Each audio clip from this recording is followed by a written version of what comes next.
I've been shot on 84. Help me, please. 911, what's your emergency? I'm dying, please.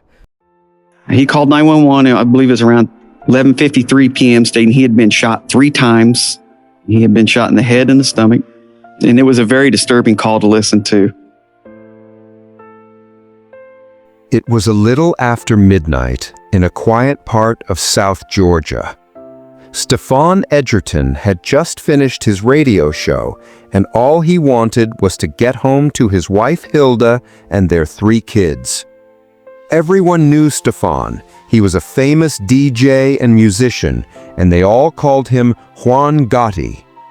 As he walked to his car outside the station, completely alone, a dark figure suddenly appeared from the bushes and fired a .38 revolver 3 times. Stephon fell to the ground, but what his attacker didn't know as they disappeared into the woods was that their victim was still alive. This is the haunting case of Stephon Edgerton, a beloved DJ and family man whose life was tragically cut short, leaving his loved ones and the community desperate for answers. What really happened, and who's to blame? Like, subscribe, and share to help uncover the truth and bring justice for Stephon and his family. Lance County 911 emergency. What's your emergency? I'm at the radio station V96 on 84. I just been shot 3 times. Come help me, please, Jesus. Okay, you at the radio station on 84? Yes, I'm dying. Please get somebody out here. Okay, sir, I'm going to get someone to you. Which radio? A desperate, heart-wrenching 911 call came in to the Valdosta, Georgia Dispatch Center.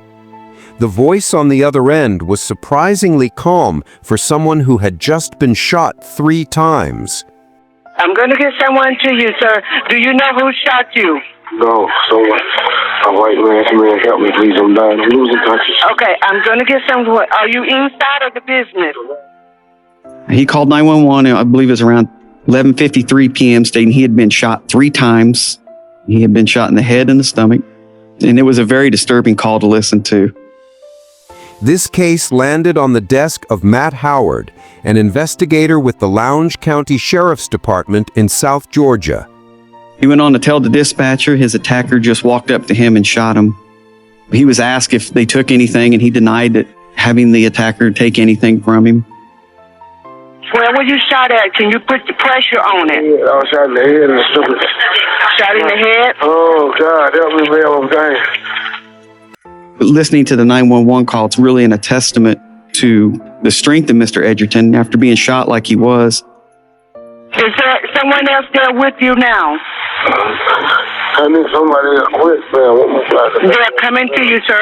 They're coming to you as fast as they can get there.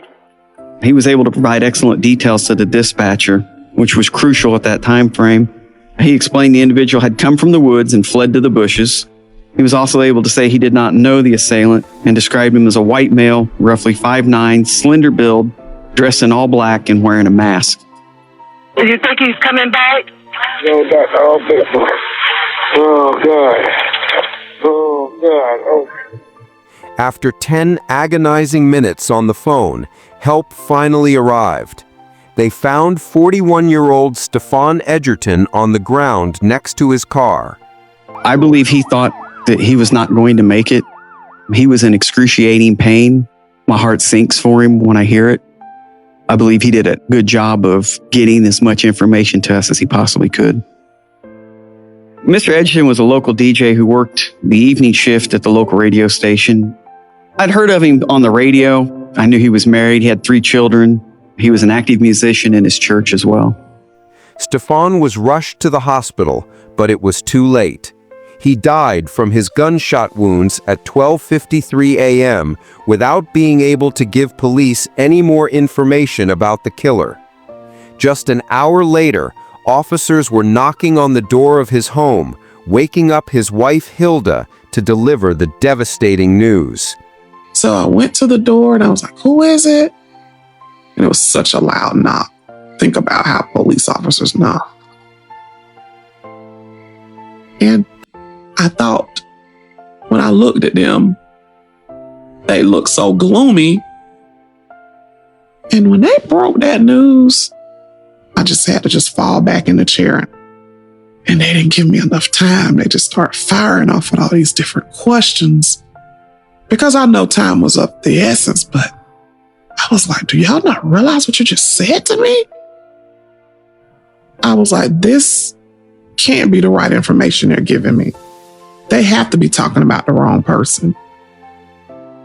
I didn't even have time to say why, who, what. I was shocked.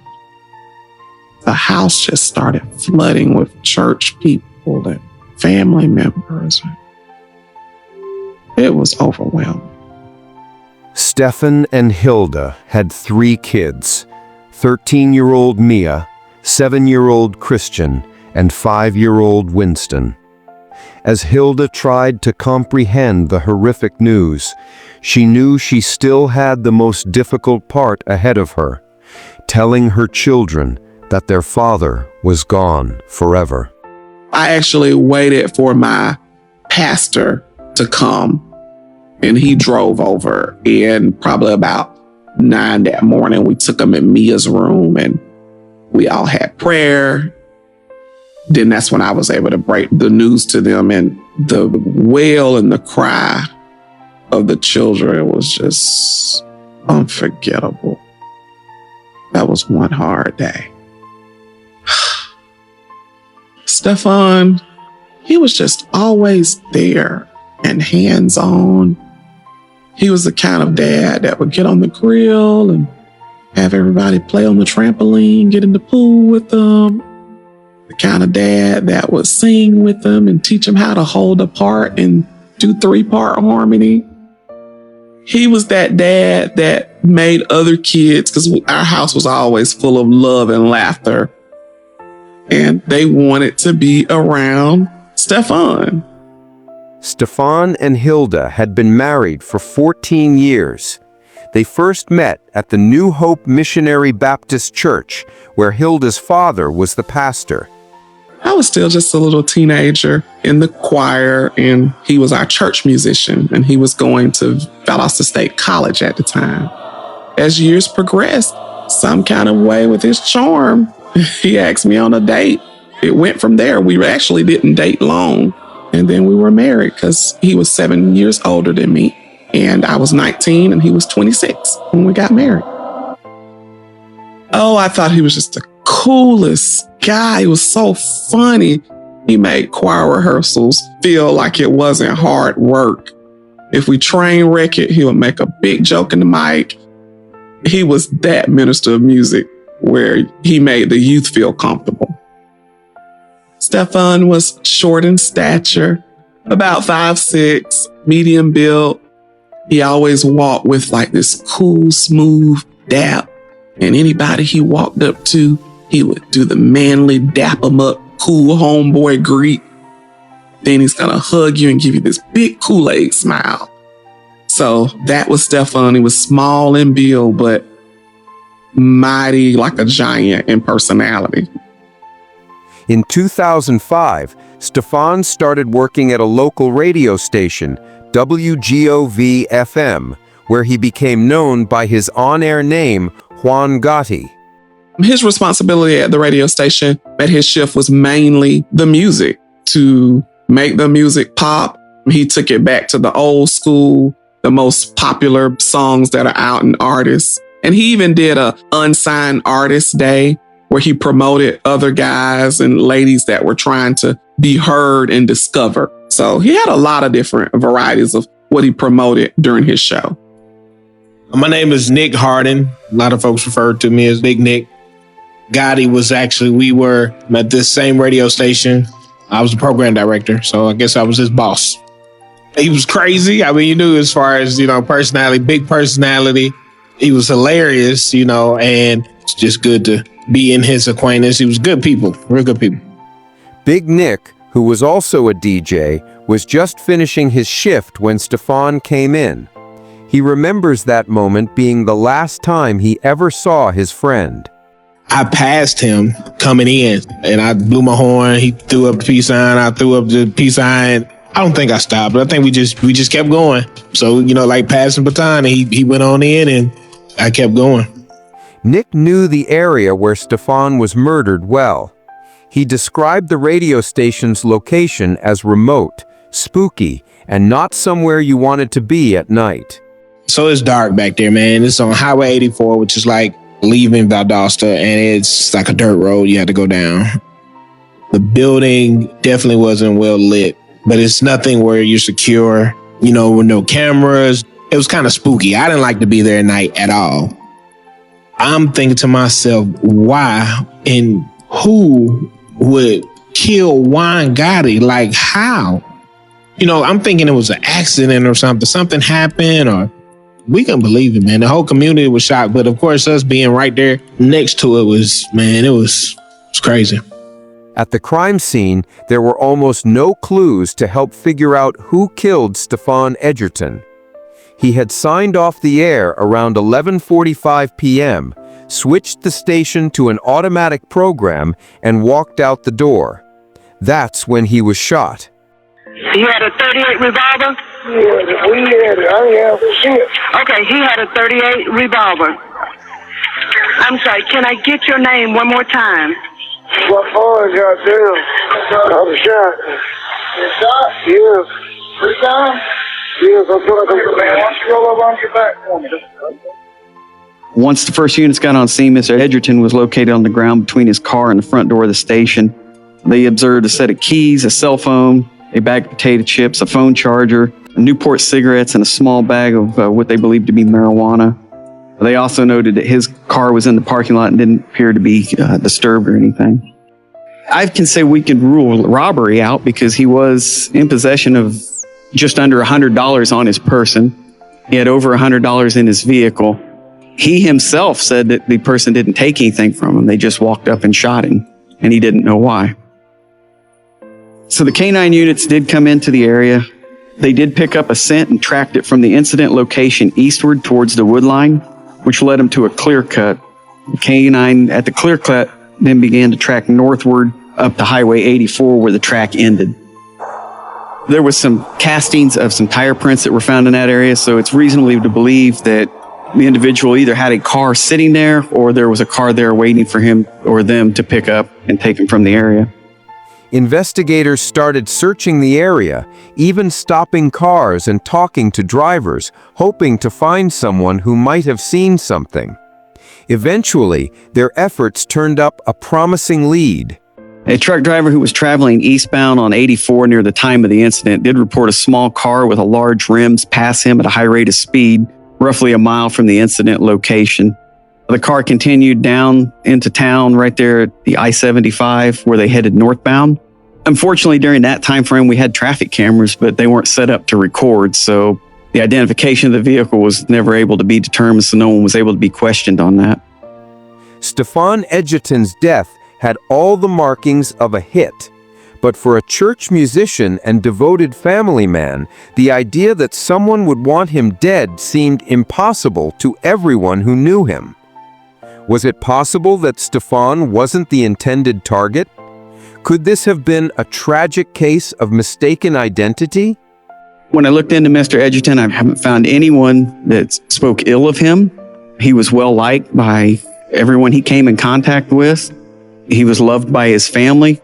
So he really had no known enemies that we were able to find. I know there was a rumor of mistaken identity, and obviously that could be a theory. However, we had no evidence to point us in either direction on that. No known enemies, not to our knowledge, so we had disgruntled rappers, and musicians who wanted us to play their music, but nobody, I don't know nobody that didn't like Gotti. Yeah, he didn't do anything but laugh. He was always laughing and silly. He was silly. He was so silly. And it was like, man, how could you not like this dude? So we couldn't believe it. With a lack of solid leads, rumors and theories started to spread like wildfire. One possible suspect, a drug dealer from a different county known as White Boy, caught the attention of a few officials in the sheriff's department. So we did receive an anonymous tip that individuals should be looked at, and they referred to them as White Boy. White Boy was explained to be an African-American male who was light-skinned. And the theory was there might have been a connection between Mr. Edgerton and this individual's girlfriend. They thought White Boy killed Stephon. Allegedly, Stephon was involved with the White Boy's girlfriend, that there was a love triangle, and he was jealous because Stephon was going with his girlfriend.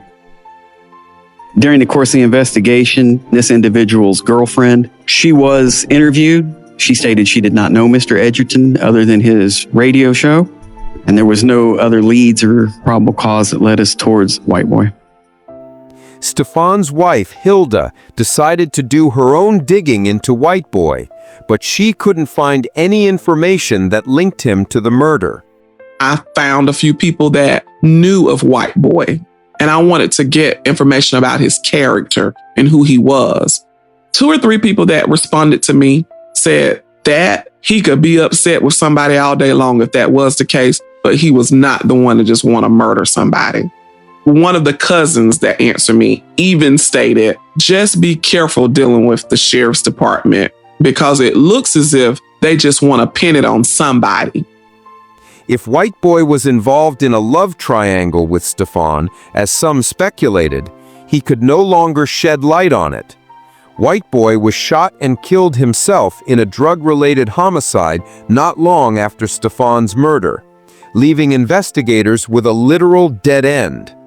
But the idea of a romantic connection came up again when detectives looked at Stephon's phone records.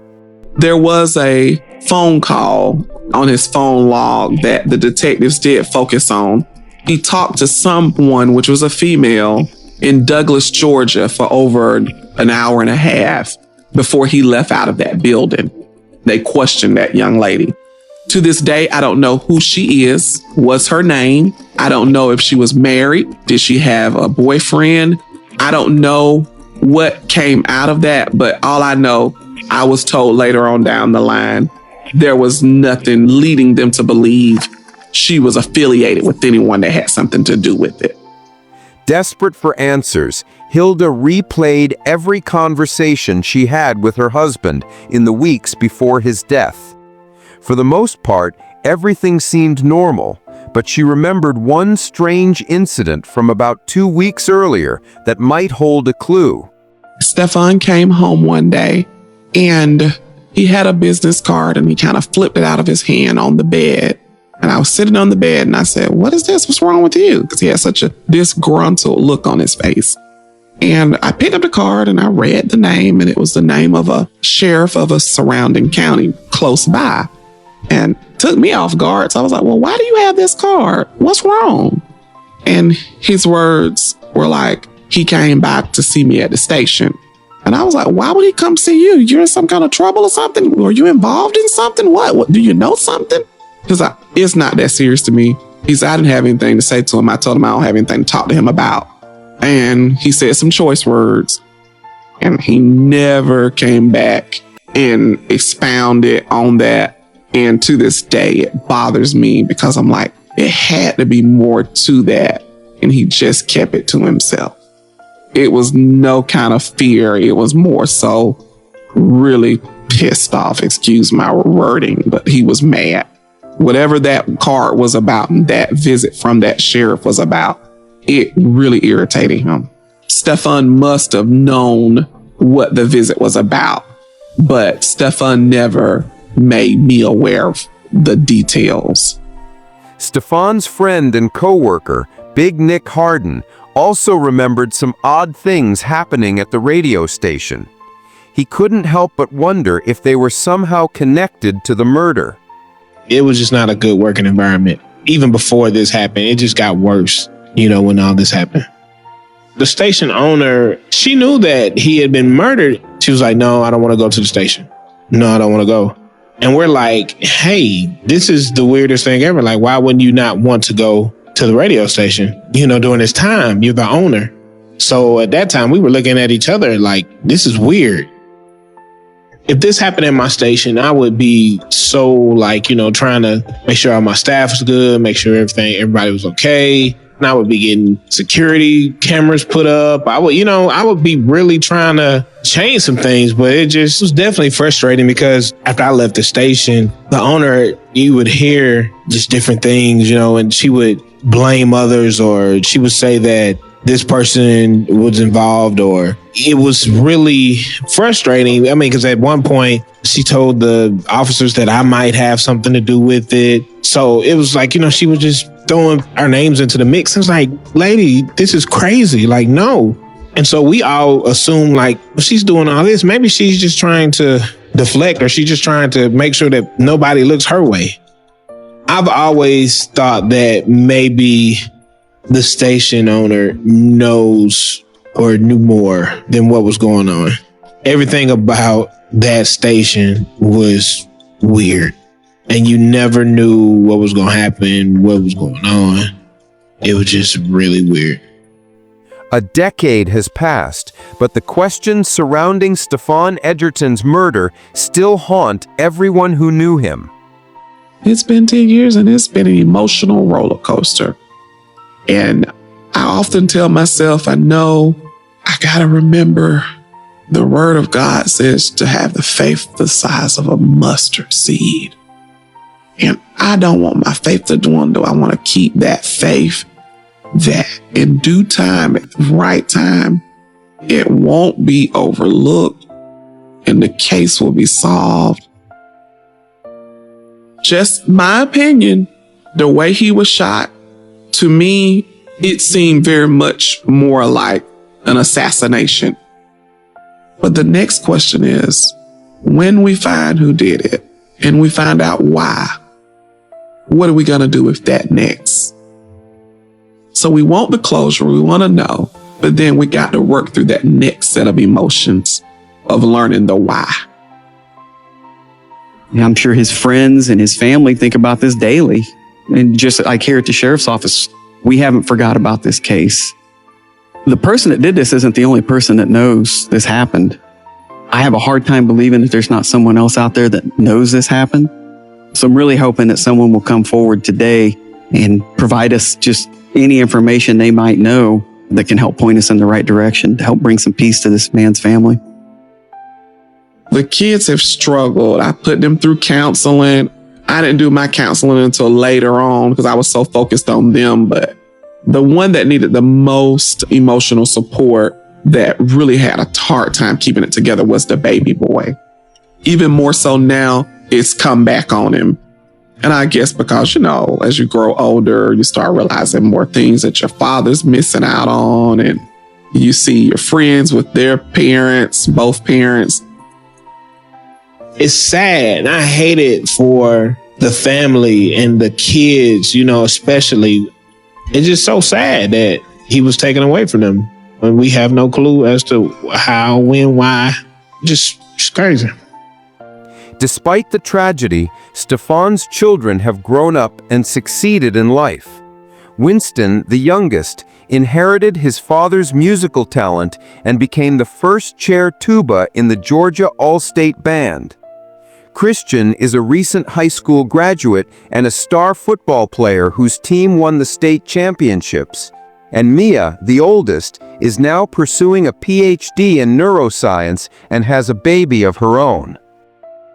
I think he would be so proud. He would be that dad that making all the noise, in the stands. Seeing Winston carry that tuba. And then the same with seeing Mia graduate and get her doctorate. And Christian graduating, playing ball. And he was the man last year on the football field and academically still doing well. And it's a shame and it's sad that he can't be a part of that. But I'm glad that his legacy is continuing on despite all of this. And I don't normally go out there to the cemetery, but I just went out there 2 days ago. And I told Stephon, I know we've been preached to and taught that vengeance is mine, thus saith the Lord. But what's going to be good for your legacy and for me and these kids is to get that justice right here on earth and make that person be held accountable and exposed for the murderer that they were and are. Music was Stephon's life. He was music. I miss his love and his personality of laughter in any situation. I miss his music.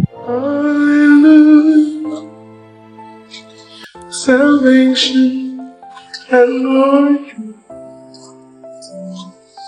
honor and power unto the Lord. He can make a joke out of any situation. And sorry to sound greedy, but I miss his cooking.